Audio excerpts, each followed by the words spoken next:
Terima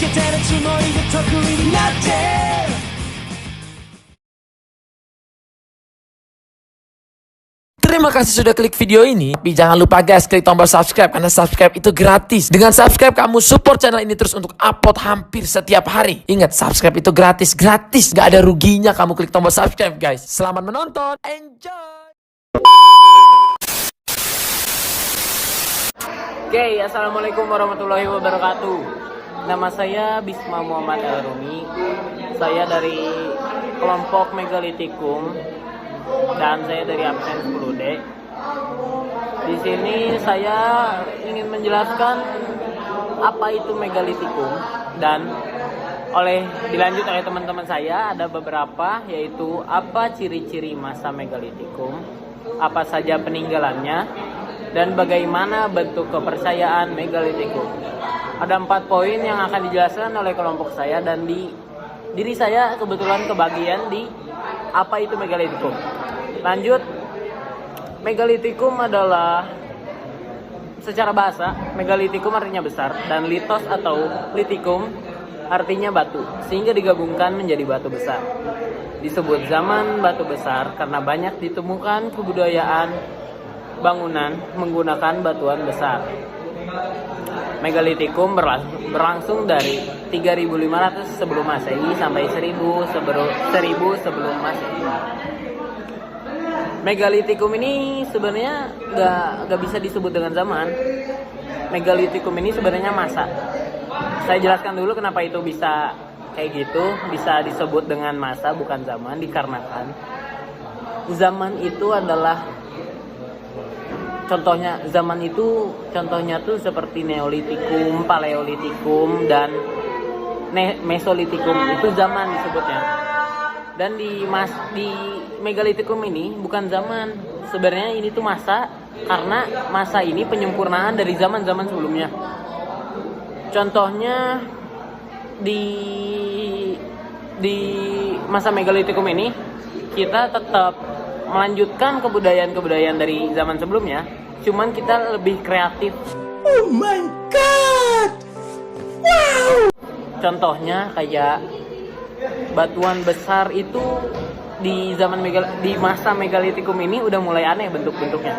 Contohnya kayak menhir, dolmen, itu udah mulai aneh, udah mulai kayak wah, udah lebih kreatif lah dari zaman-zaman sebelumnya. Tapi kita juga nggak ninggalin dari kebudayaan sebelumnya. Contohnya kayak kita masih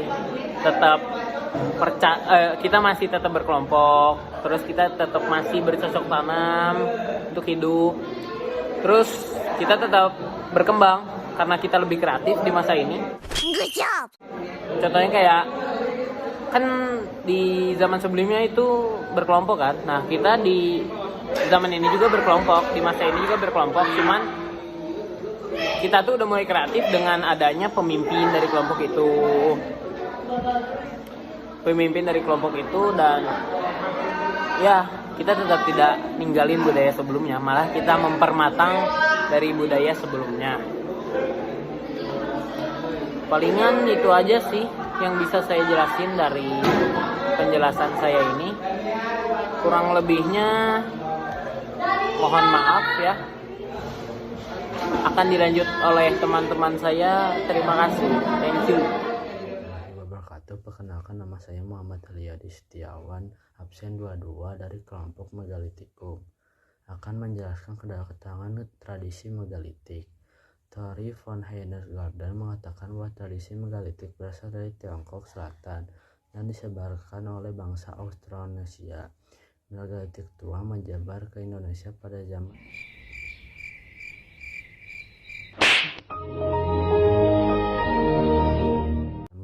Neolitikum dari 2500 sampai 1500 sebelum Masehi dan dibawa oleh pendukung kebudayaan Kapak Persegi atau Pronto Melayu. Megalitik muda dibawa oleh pendukung kebudayaan Dongsean atau Deutero Melayu pada masa perundangan. Meskipun biasanya dikaitkan dengan masa prasejarah, tradisi megalitik tidak mengacu pada suatu era peradaban tertentu, namun lebih merupakan bentuk ekspresi yang berkembang karena adanya kepercayaan akan kekuatan magis atau non-fiksi, dan didukung oleh kesediaan sumber daya di sekitarnya. Sempat meluas pada Prahindu-Buddha, Indonesia sampai abad ke-21 masih memiliki beberapa masyarakat yang masih mendukung tradisi ini, baik dalam bentuk mendekati asli seperti suku Nias, Batak, Sumba, dan Toraja, maupun dalam bentuk akulturasi dengan lapisan budaya setelahnya seperti suku bangsa Bali, Sunda yang masih dipraktikkan oleh masyarakat Baduy dan Jawa. Selain menggunakan batu-batu besar sebagai simbol kekuatan magis atau sebagai altar upacara serta saran penguburan, atau tradisi megalitik juga melibatkan struktur ruang atau arsitektur tertentu. Benda-benda logam seperti pisau, pedang, tambuhan, dan sebagainya, gerabah seperti tempayan, kayu, serta manik-manik di Nusantara ditemukan di tradisi kubur tempayan yang terkait dengan kultur megalitik. Adanya kebiasaan menyertai bekal kubur berupa manik-manik atau senjata juga berkembang kuat pada tradisi ini. Pada beberapa tempat tradisi megalitik juga melibatkan bentuk-bentuk seni tata batu atau ukir batu, sehingga batu merupakan arca yang menunjukkan figur-figur tertentu seperti di kawasan Pangaralam atau Sumatera Selatan. Sekian dari saya, terima kasih. That was easy. Assalamualaikum warahmatullahi wabarakatuh. Saya Rahman Ahmadi Nejat, absen 27, ingin membahas bagian ciri-ciri masa megalotikum. Yang pertama, adanya bercocok tanam. Yang kedua, tinggalnya menetap di suatu wilayah. Yang ketiga, adanya sistem pembagian kerja dan gotong royong. Yang keempat, terdapat pemimpin kelompok. Yang kelima, mengenal kepercayaan. Ciri-ciri masa megalotikum: adanya budaya bercocok tanam pada masa neolitikum berlanjut hingga masa megalotikum. Menggunakan peralatan batu, maka manusia hidup menetap dan berkelompok. Peninggalan masa megalotikum. Peninggalan megalotikum terbuat dari batu besar dengan fungsi utama sebagai ritual religius. Peninggalan yang akan dibahas yaitu menhir, dolmen, punden, dan sarkofagus waruga. Yang pertama, saya akan membahas peninggalan masa megalotikum menhir. Apa itu menhir? Menhir adalah batu tunggal besar yang diletakkan rata di atas tanah. Menhir berfungsi sebagai tempat pemujaan arwah nenek moyang. Menhir dapat ditemukan di situs Pasemah, Sumatera Selatan. Yang kedua, ada peninggalan masa megalotikum dolmen. Apa itu dolmen? Dolmen adalah meja batu besar yang digunakan sebagai kuburan atau tempat sesaji atau tempat duduk ketua suku. Dolmen ditemukan di Telaga Mukmin, Lampung Barat. Ada juga pengertian ciri zaman megalotikum berdasar peninggalannya.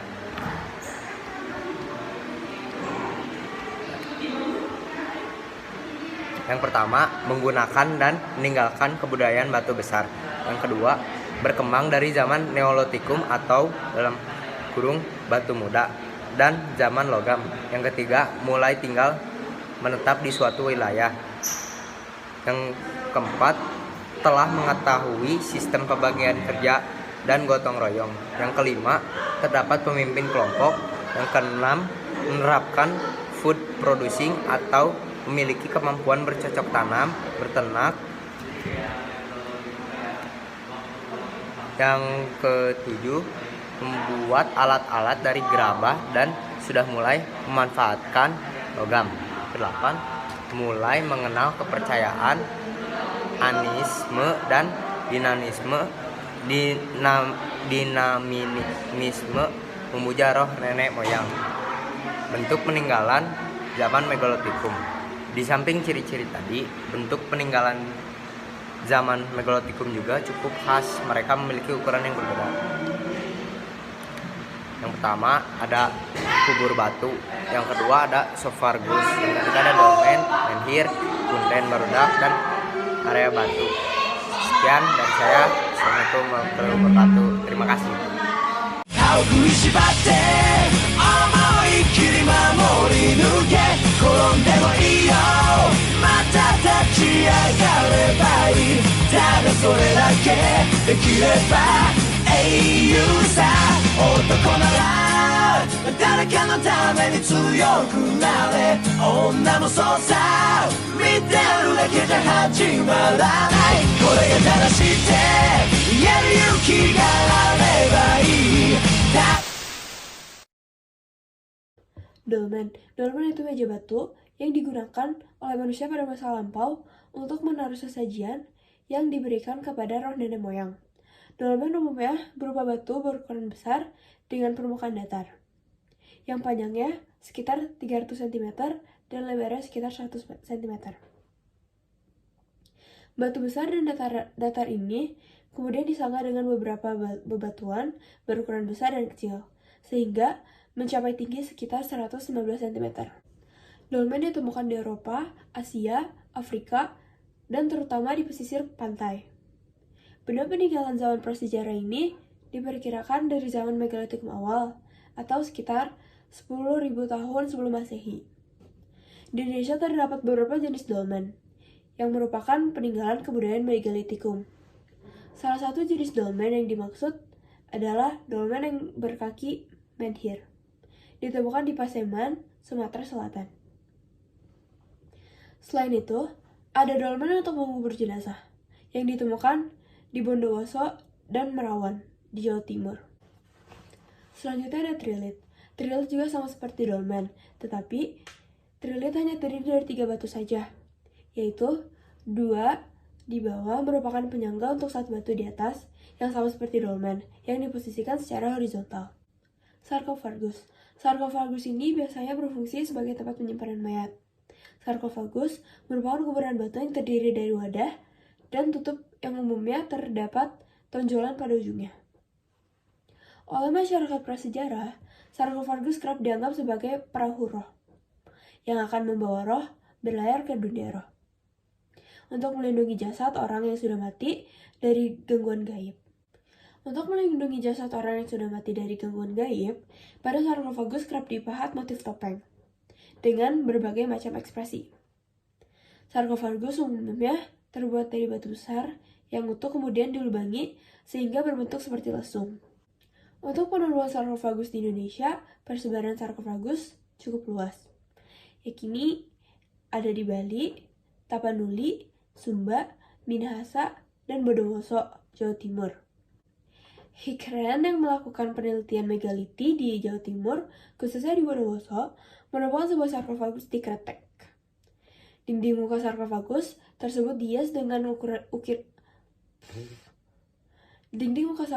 tersebut dihias dengan ukiran binatang berkaki 4 dengan ekor menjulur ke atas. Selain itu, terdapat hiasan berupa seekor burung yang mengangkat cakranya dengan 3 bentuk manusia. Dan untuk peninggalan masa Megalitikum yang kelima yaitu sarcophagus.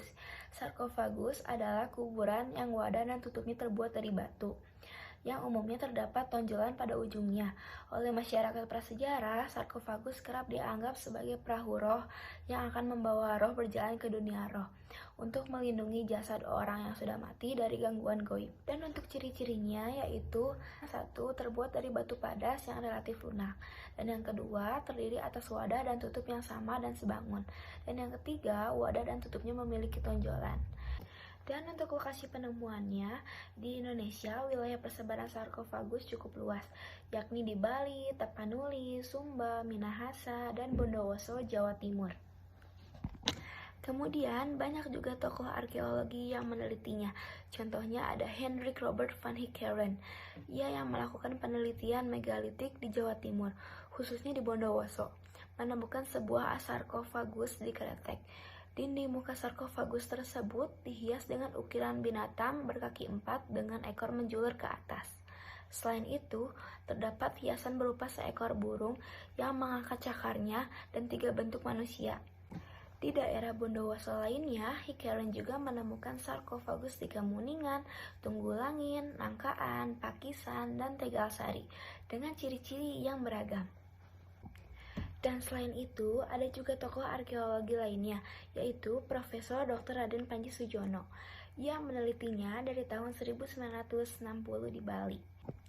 Sarkofagus yang ditemukan berisi tulang belulang manusia dan barang-barang bekal kubur yang terbuat dari perunggu, besi, dan manik-manik. Hingga 2005 telah ditemukan lebih dari 100 buah sarkofagus yang tersebar di seluruh Bali. Kemudian ada salah satu tokoh arkeologi, yaitu Profesor Dr. Raden Panji Sujono, yang membagi temuannya di Bali ke dalam 3 tipe. Yang ke-1, ada tipe A, sarkofagus berukuran kecil dengan variasi antara 80-148 cm serta memiliki tonjolan di bagian depan dan belakang wadah ataupun tutupnya. Yang kedua, ada tipe B, berukuran sedang dengan variasi antara 150-170 cm dan tanpa tonjolan. Dan untuk yang ketiga, ada tipe C, yaitu berukuran besar dengan variasi antara 200-268 cm serta memiliki tonjolan di tiap-tiap bidang wadah dan tutupnya. Dan kita akan membahas materi selanjutnya, yaitu perbedaan sarkofagus dan waruga. Apa sih perbedaannya? Mari kita bahas. Jadi, waruga merupakan sebutan lain dari sarkofagus yang dikenal oleh masyarakat di Minahasa. Keduanya sebenarnya memiliki fungsi yang sama, yaitu sebagai tempat penguburan mayat. Namun, bentuk, bagian, dan cara peletakan mayatnya yang berbeda. Seperti contohnya, sarkofagus adalah tempat penguburan mayat yang didiamkan secara utuh. Dan setelah membusuk, baru dipindahkan ke waruga yang sudah berganti menjadi tulang belulang. Assalamualaikum warahmatullahi wabarakatuh. Perkenalkan, nama saya Muhammad Haryadi Setiawan, absen 22 dari kelompok Megalitikum, akan menjelaskan peninggalan masa Megalitikum, lokasi penemuan di Indonesia di Taman Nasional Lorerindo. Taman Nasional Lorerindo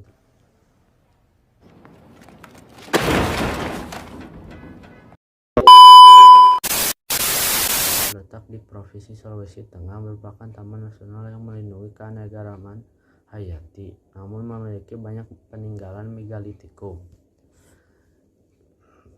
Peninggalan Megalitikum yang berada di Taman Nasional Lorerindo adalah batu-batu besar berbentuk tunggu atau menhir, bencana batu atau kalamba, meja batu atau dolmen, tempat jenazah atau sarkofagus, atau pundan berundak juga ditemukan di sini, yang sudah dijelaskan oleh teman saya.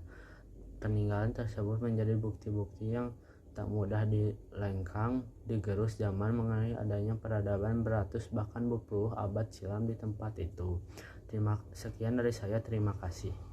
Assalamualaikum warahmatullahi wabarakatuh. Perkenalkan, nama saya Muhammad Haryadi Setiawan, absen 22, akan menjelaskan peninggalan masa Megalitikum, lokasi penemuan di Indonesia di Kampung Bena, sebuah desa kecil yang terletak di Kabupaten Ganda, Nusa Tenggara Timur atau NTT.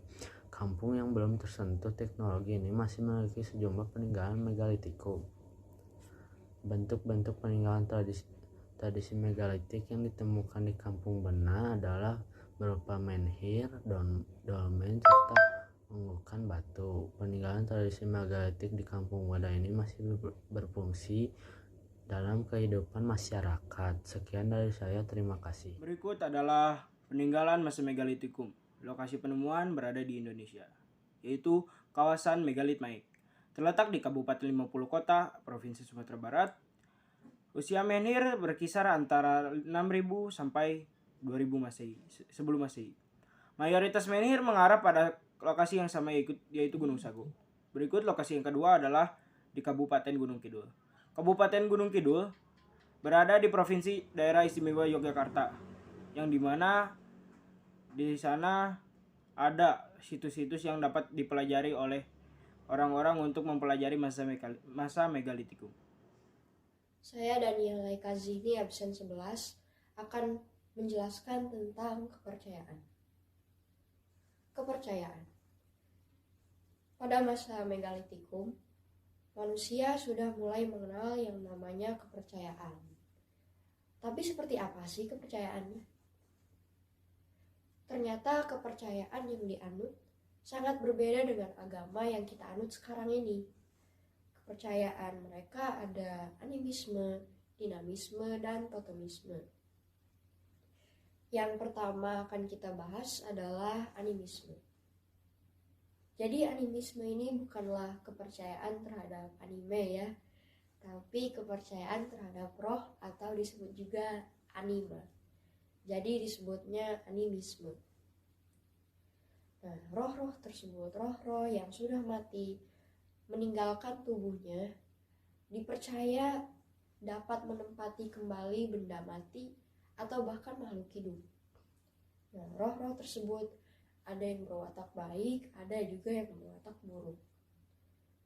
Roh-roh dipercaya bisa mengontrol nasib dan perbuatan manusia.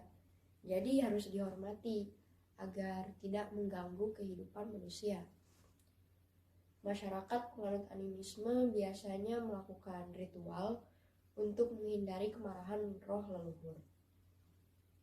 Yang kedua adalah dinamisme. Dinamisme adalah kepercayaan bahwa segala sesuatu punya tenaga atau kekuatan gaibnya tersendiri. Contoh bendanya bisa berupa keris, patung, pedang, batu, atau pohon. Ya, benda-benda tersebut punya kekuatan sakral yang bisa menentukan berhasil atau gagalnya seseorang dalam mempertahankan hidup. Benda-benda tersebut kerap kali dikeramatkan, dihormati, atau bahkan dipuja-puja. Unsur-unsur dinamisme sendiri masih bisa ditemukan di zaman sekarang, contohnya dalam penggunaan jimat dan cincin. Yang ketiga adalah totemisme. Totemisme adalah kepercayaan bahwa hewan-hewan tertentu dianggap suci. Contoh hewannya bisa berupa sapi, ular, atau ikan. Hewan-hewan tersebut dianggap punya kekuatan supranatural sehingga disakralkan oleh masyarakat. Hewan-hewan tersebut tidak boleh, sangat dilarang untuk dibunuh, dimakan, atau bahkan disakiti pun tidak boleh. Hewan-hewan tersebut seharusnya dirawat sebagai bentuk ibadah terhadap kepercayaan. Nah, jadi alasan masa megalitikum punya banyak peninggalan batu besar itu karena munculnya kepercayaan. Dengan adanya kepercayaan, masyarakat punya kebutuhan rohani, sehingga untuk memenuhi kebutuhannya itu mereka melaksanakan ritual dengan sarana dengan batu besar sebagai sarananya, sehingga disebutlah zaman batu besar. Yes!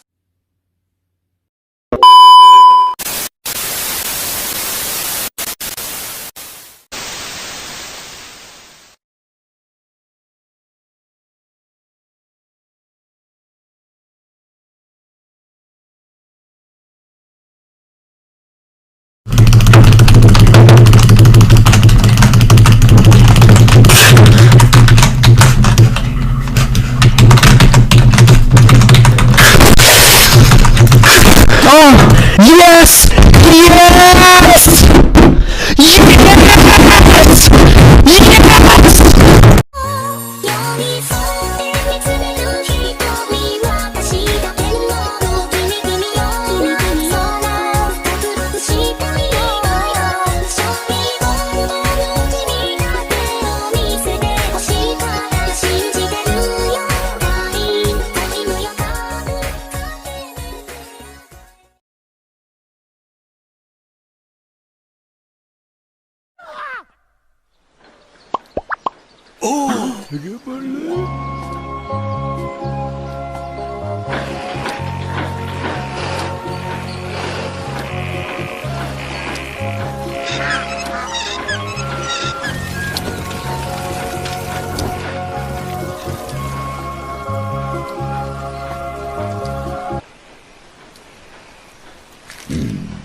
C'est qui, Poupon?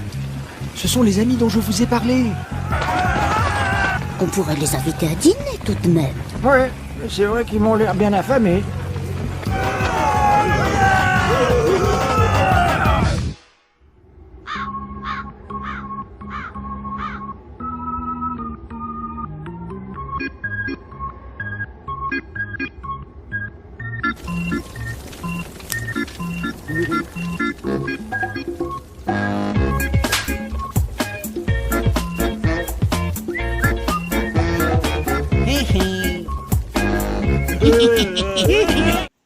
Oke guys, mungkin segitu saja videonya. Mohon maaf apabila ada kesalahan kata, kata yang terbata-bata, karena kita nervous, gemper, dan hal yang paling mengesalkan itu membuat tugas video gitu ya. Jadi mungkin sekian dari kelompok kami Megalitikum. Wassalamualaikum warahmatullahi wabarakatuh.